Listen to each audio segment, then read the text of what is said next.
It's Tim's Vinyl Confessions. I'm Tim Derling. Thank you for tuning in yet again. This one's going to be a short little episode, but a fun one.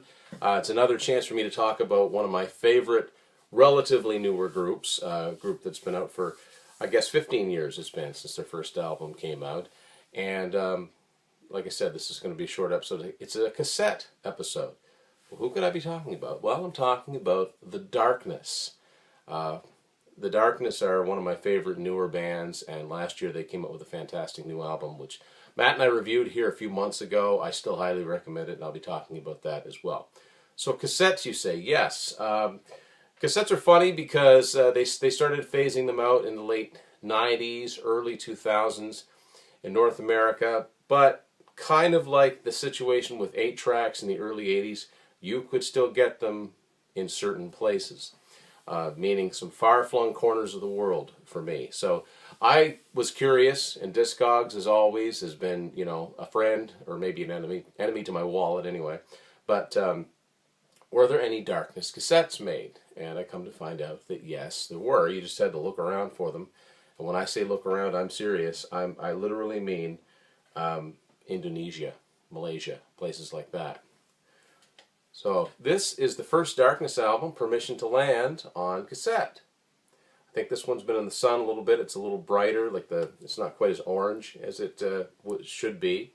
But this is actually a sealed copy of Permission to Land on cassette on Atlantic Records. Kind of weird. See an album this relatively new. And this is indeed made in Indonesia by Warner Music Indonesia. So there you have it. There's 10 songs on it. There's none of the B-sides made it to the cassette, which is good because if it did, I might have to open it. Second one, this one came opened, so I'll talk about it and actually look inside of it. The second Darkness album, One Way Ticket to Hell and Back, from 2005, again on Atlantic. And again, this is from Indonesia. Same artwork. Here's what the cassette looks like. It's weird seeing these, I know these song titles well. It's weird seeing them on a cassette. This is just like a cassette that Atlantic would have made anywhere from the mid-'80s onward.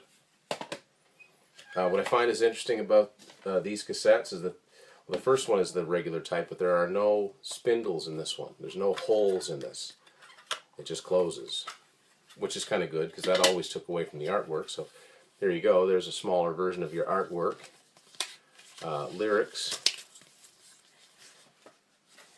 Picture of the band. It's always worth looking through the lyrics. The lyrics are always great.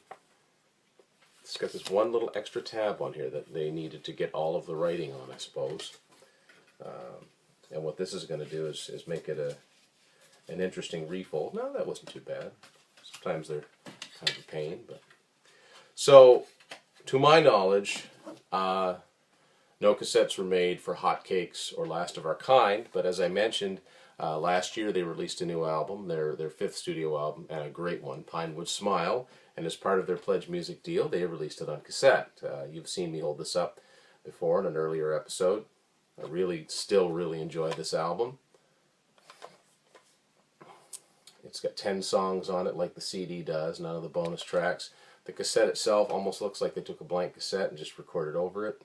Like it should say Surtron on there or BASF or something like that. But this is sealed, of course, and I'm not going to open it. But for Darkness fans, and see, those guys are all basically my age for the most part. I think Rufus is quite a bit younger, but they all grew up in the 80s buying cassettes, so it makes sense that a band like that would have released their albums on cassette. Who knows?